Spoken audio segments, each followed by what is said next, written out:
श्री स्वामी समर्थ. शुभ सकाळ. मी गावाकडे गेलेले होते. घरनं मला जाऊबाईनं लिंब दिले. ती खूप मोठं लिंबुणीचं झाड आहे दारात.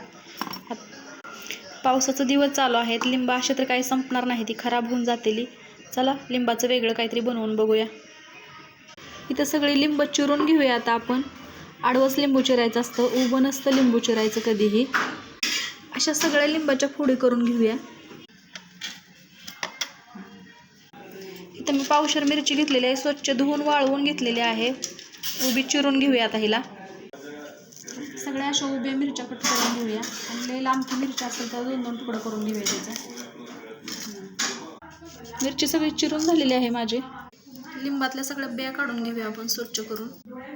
स्वच्छ करून लिंबाच्या फोडी घेतलेल्या आहेत. तेवढे मीठ टाकून घेऊया, हलवून घेऊया छान. आणि ह्याच्यात मिरच्या टाकून घेऊया. मी 4-5 दिवस हे डब्यात भरून ठेवणार आहे. झाकण लावून ठेवूया ह्याला.